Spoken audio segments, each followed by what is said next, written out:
आज आपण अवशिष्ट जीवन विषय आसंता काली ओ परदिन विषय भविष्य योजना ईश्वर करिसेंती अस्थिर जीवन हेबा परि उचित नुहे अटक भावुंट किंतु आपण को हुए तो निरुत्साहित से मुकाबला करने उचित जदि निश्चित नुहति तेबे आपण ताहा स्पष्ट भाव जानीपारे आपण जानती ना परे कौन किंतु ईश्वर जानती से आपण को कालीर अपेक्षार अछंती तेणु से पाद दियंतु और ईश्वर को उपस्थिति और उद्देश्य को आविष्कार करंतु आज ठारू एही समय आग को बढ़िबार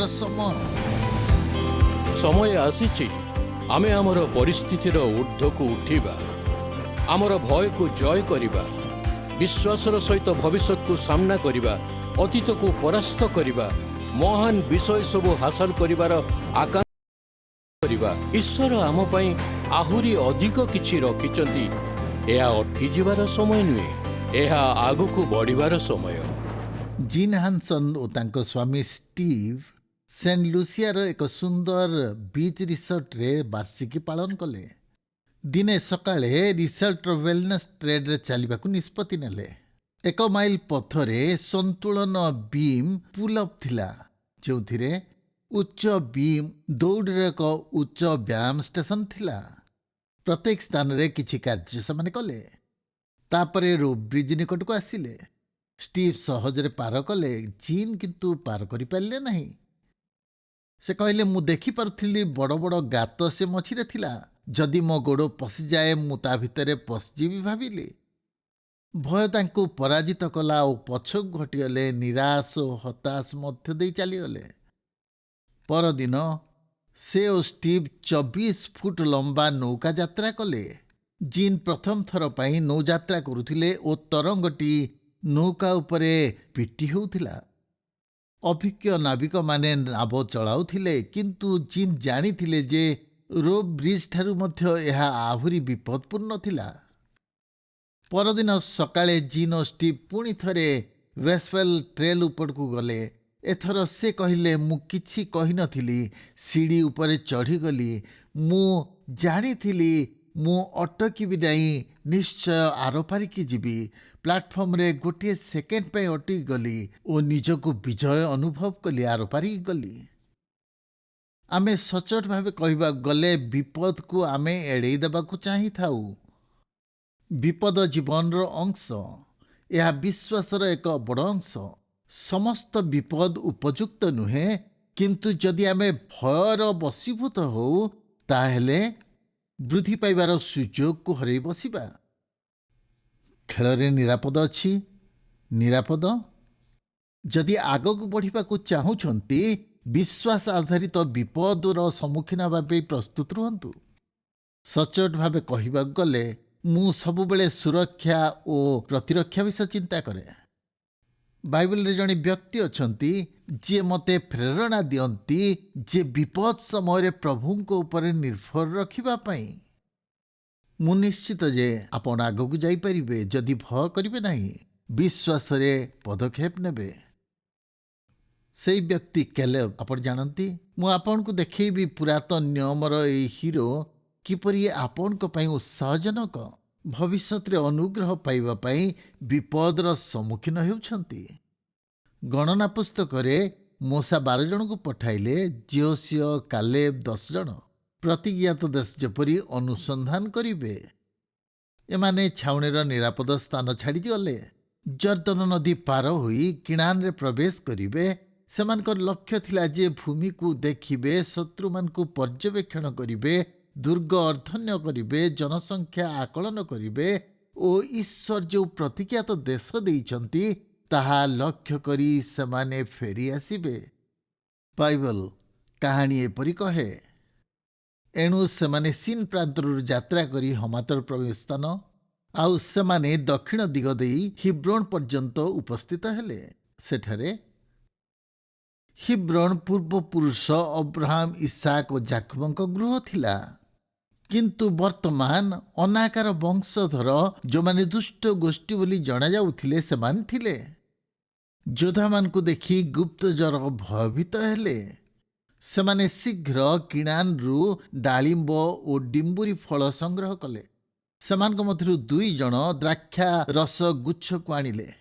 ସେମାନେ କାନ୍ଧରେ ବୋଇ ଦ୍ରାକ୍ଷା ଚୁକ୍ତି ଆଣିଲେ। ସେମାନେ କାଦେଶ ବନ୍ୟାଠାରୁ ଫେରି ଆସିଲେ।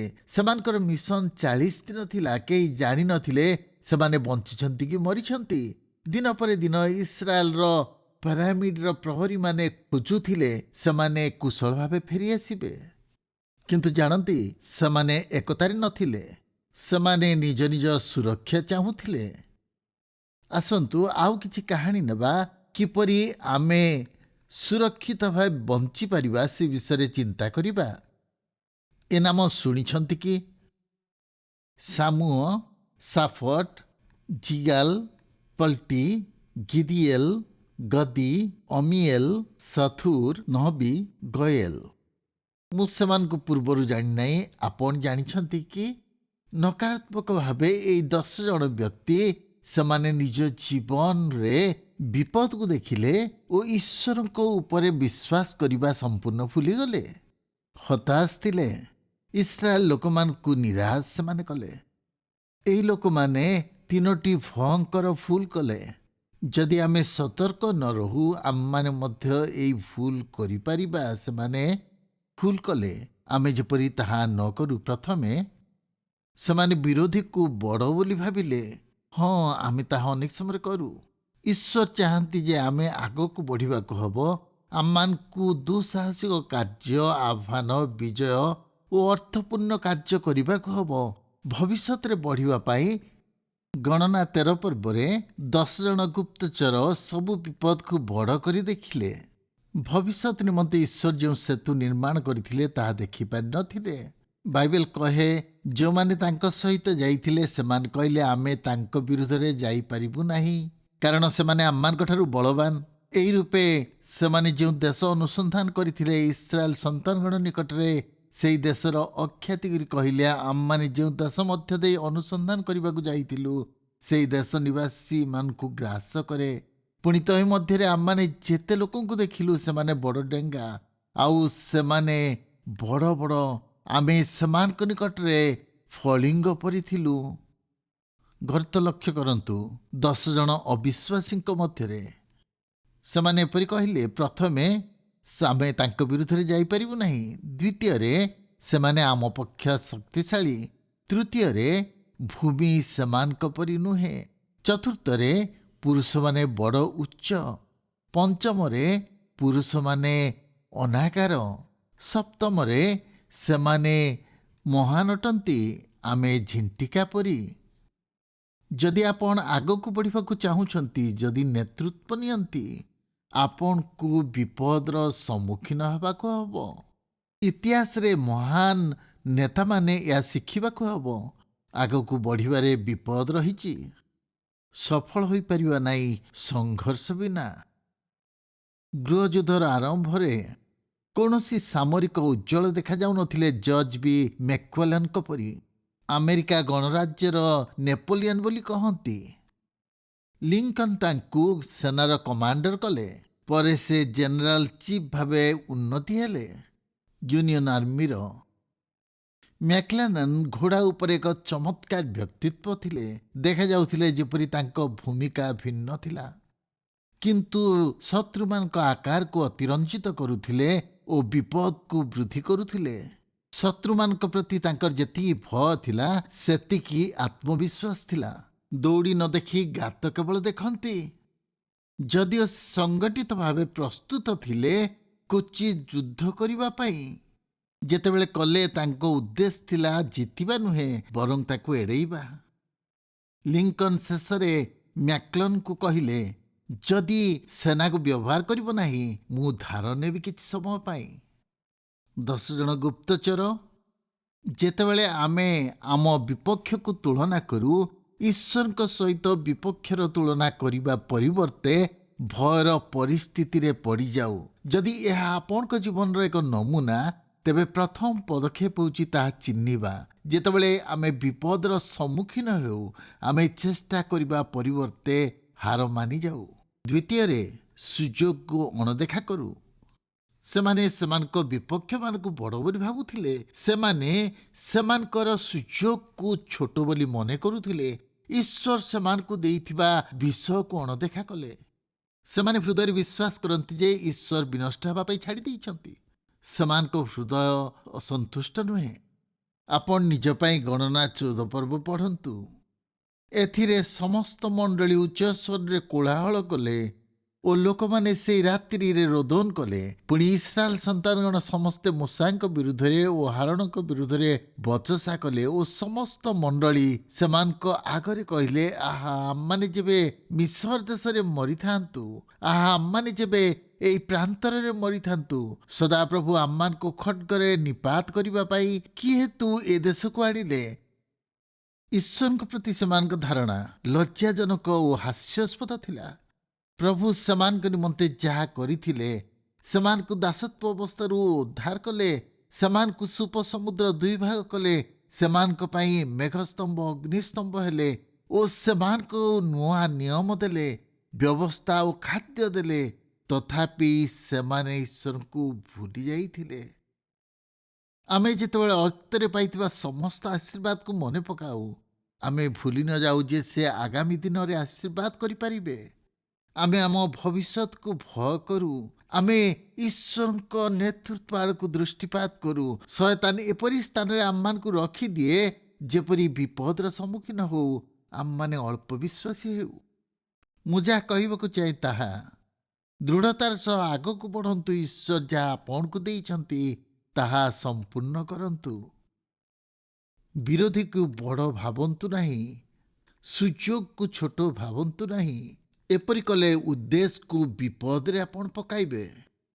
ପ୍ରିୟ ଭାଇ ଓ ଭଉଣୀ, ସେମାନଙ୍କର ଅବିଶ୍ୱାସ ହେତୁ ଈଶ୍ୱର ସେମାନଙ୍କ ପାଇଁ ଯେଉଁ ଶକ୍ତିଶାଳୀ ବିଷୟ ରଖିଥିଲେ, ସେଥିରୁ ସେମାନେ ଅବ୍ୟାହତ ହେଲେ ଓ ଦଣ୍ଡ ପାଇଲେ। ପ୍ରଥମେ ଈଶ୍ୱରଙ୍କ ଲୋକମାନଙ୍କ ନିକଟକୁ ମନ୍ଦ ବିଷୟ ଅଣାଗଲା। 2ଟି କଠୋର ବାକ୍ୟରେ ତାହା କୁହାଗଲା।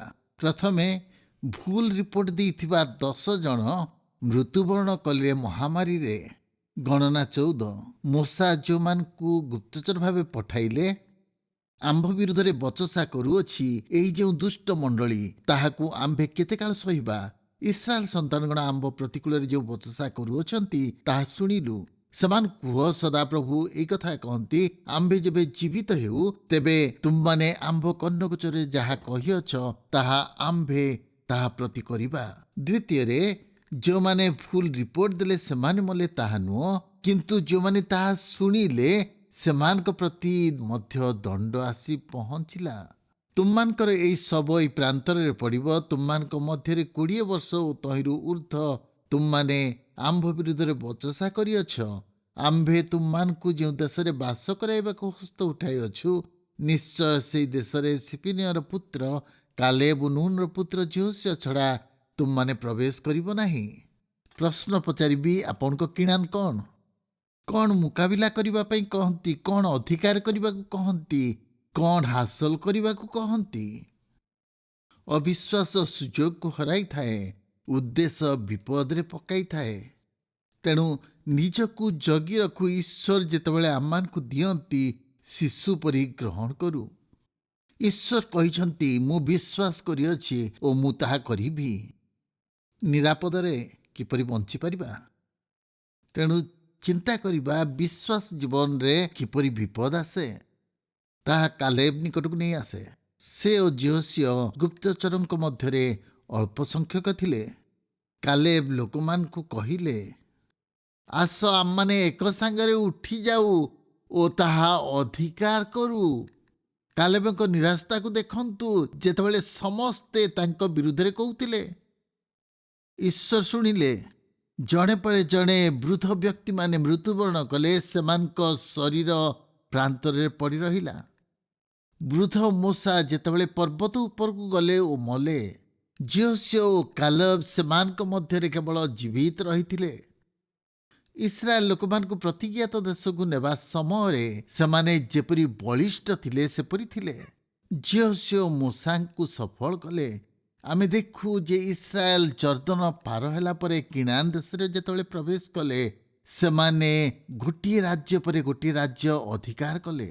ଆମେ ଯେତେବେଳେ ବାଇବେଲର ଯୋଶୁଆ 14 ପର୍ବ ପଢ଼ୁ, ଆମେ କାହାକୁ ଦେଖୁ? କେଲବକୁ ସେଠାରେ ଦେଖୁ। ସେ ତାଙ୍କ ପୁରୁଣା ବନ୍ଧୁ ଜିଓସିଓଙ୍କୁ ସାକ୍ଷାତ କରିବାକୁ ଗଲେ। ସେଠାରେ ଏପରି ଲେଖା ଅଛି, ତହୁଁ ସଦାପ୍ରଭୁ ତୁମ୍ଭ ବିଷୟରେ ଓ ଆମ୍ଭ ବିଷୟରେ ପରମେଶ୍ୱରଙ୍କ ଲୋକ ମୋସାଙ୍କୁ କାଦେଶ ବନ୍ୟାରେ ଯାହା କହିଥିଲେ ତାହା ତୁମ୍ଭେ ଜାଣ। ମୋର 40 ବର୍ଷ ବୟସରେ ସଦାପ୍ରଭୁଙ୍କ ସେବକ ମୋସା ଦେଶ ଅନୁସନ୍ଧାନ କରିବା ପାଇଁ କାଦେଶ ବନ୍ୟାଠାରୁ ମୋତେ ପଠାଇଥିଲେ। ତହିଁରେ ମୁଁ ଆପଣା ମନରେ ଯାହା ଥିଲା ତଦନୁସାରେ ତାଙ୍କୁ ସମ୍ବାଦ ଆଣିଦେଲି। ତଥାପି ମୋହର ଯେଉଁ ଭ୍ରାତୃଗଣ ମୋର ସଙ୍ଗେ ଯାଇଥିଲେ ସେମାନେ ସେମାନଙ୍କ ହୃଦୟ ତରଳାଇ ପକାଇଲେ। ମାତ୍ର ମୁଁ ସମ୍ପୂର୍ଣ୍ଣ ରୂପେ ସଦାପ୍ରଭୁ ମୋ ପରମେଶ୍ୱରଙ୍କ ଅନୁଗତ ହେଲି। ବୟସ ବଢ଼ିବା ସହିତ କାଲେବଙ୍କ ବିଶ୍ୱାସ ବୃଦ୍ଧି ପାଇଲା। ମନ ତୀକ୍ଷ୍ଣ, ଆତ୍ମା ଦୃଢ଼ ଥିଲା ଓ ଛୋଟ ପିଲା ପରି ଉତ୍ସାହ ଥିଲା। ଈଶ୍ୱରଙ୍କ ପ୍ରତିଜ୍ଞା ତାଙ୍କ ହୃଦୟର ଆବେଗ ଥିଲା। ମୁଁ ବିଶ୍ୱାସ କରେ ଏହାର 4ଟି କାରଣ ଅଛି ଆମେ କିପରି ବିପଦପୂର୍ଣ୍ଣ ଜୀବନରେ ବଞ୍ଚିପାରିବା। ଯଦି ଆପଣ କୌଣସି ବିଷୟ ପାଉନାହାନ୍ତି, ଏହି 4ଟି ବିଷୟ ପାଆନ୍ତୁ, ଯାହା ଚାବି ଅଟେ ଆପଣଙ୍କ ସୁରକ୍ଷିତ ଜୀବନ ନିମନ୍ତେ। ବିପଦ ମଧ୍ୟ ଦେଇ ଯିବା ବ୍ୟକ୍ତି ତାଙ୍କ ଜୀବନରେ ଉତ୍ସାହିତ ରୁହନ୍ତି।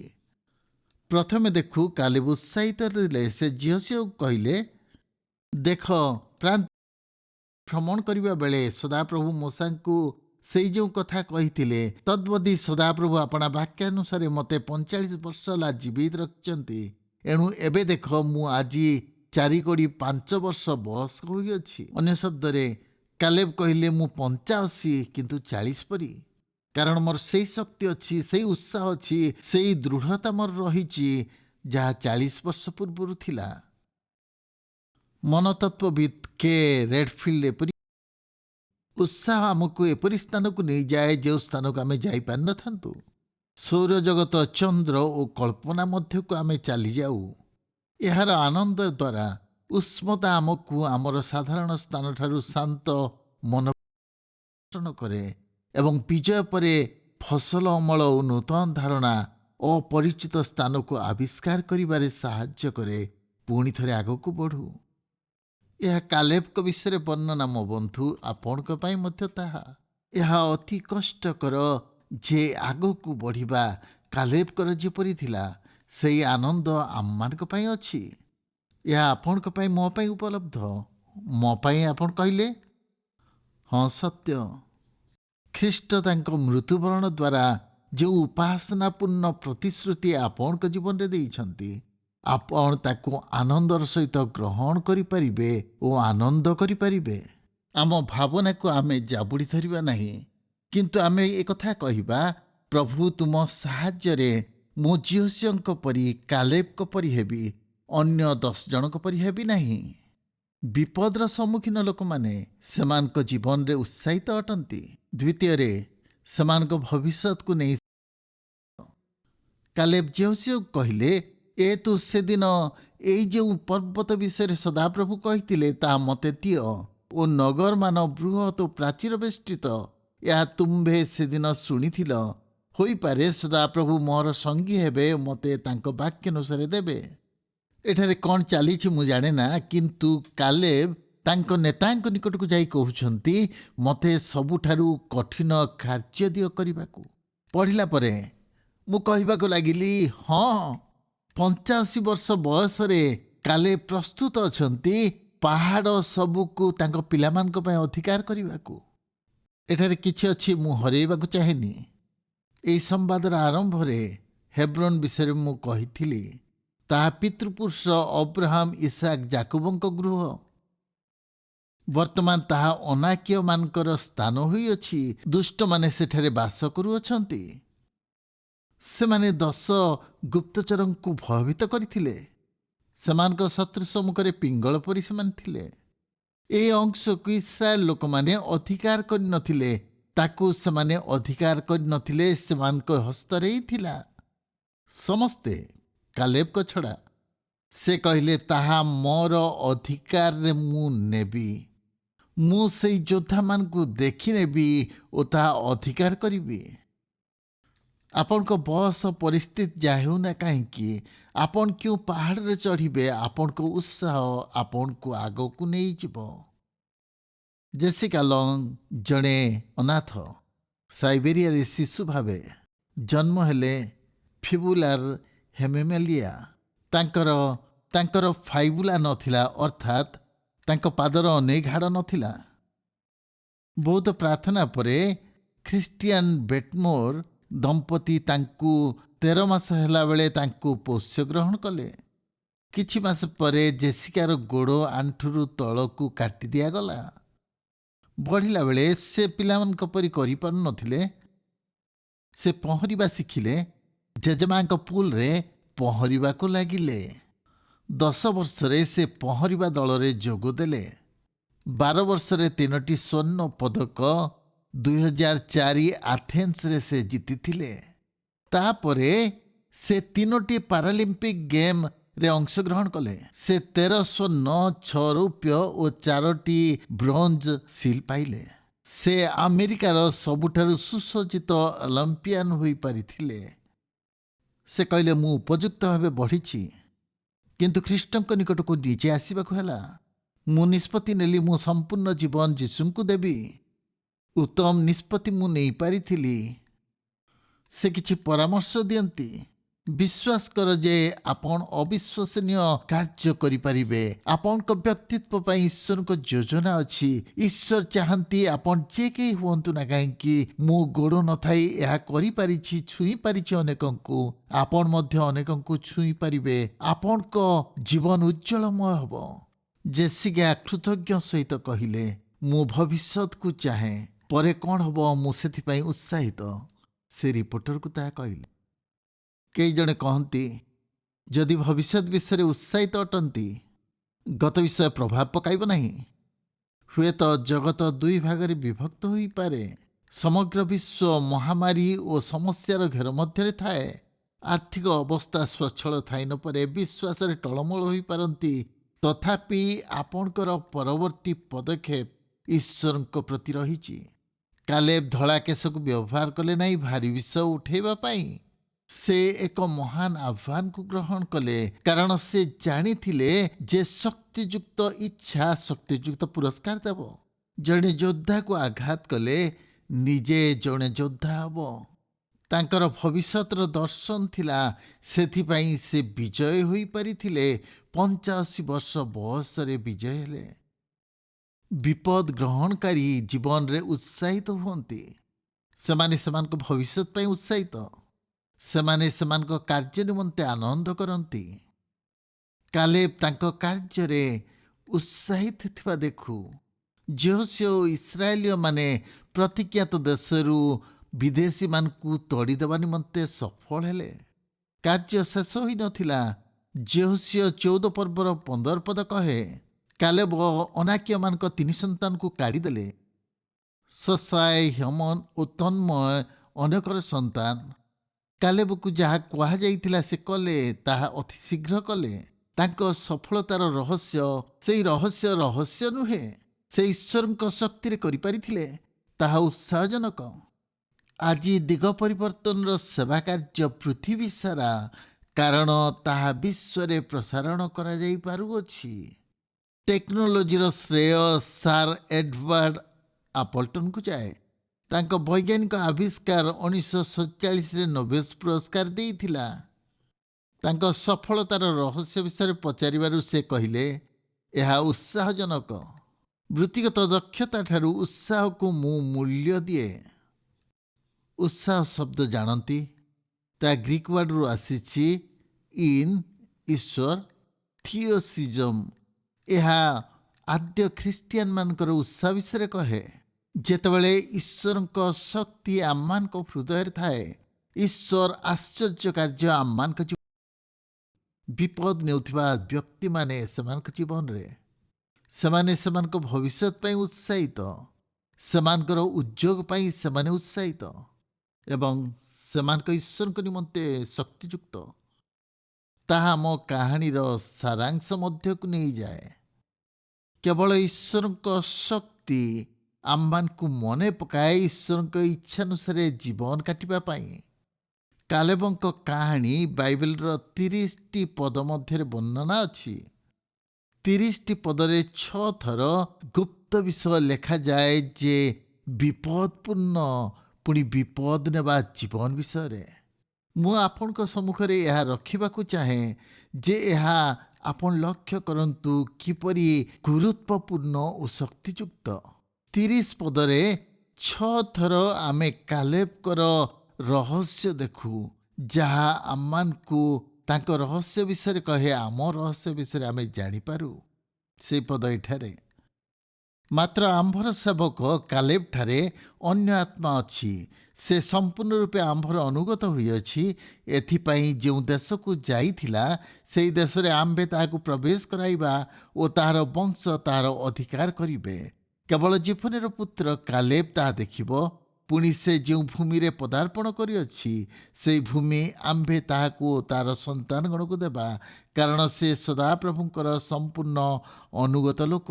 ଝିଅସିଅ 14 ଏହେତୁ ମୋଶା ସେଇଦିନ ଶପଥ କରି କହିଲେ, ଯେଉଁ ଭୂମିରେ ତୁମର ପାଦ ପଡ଼ିଅଛି ତାହା ଅବଶ୍ୟ ତୁମ୍ଭର ଓ ଯୁଗାନୁକ୍ରମେ ତୁମ ସନ୍ତାନଗଣର ଅଧିକାରୀ ହେବ।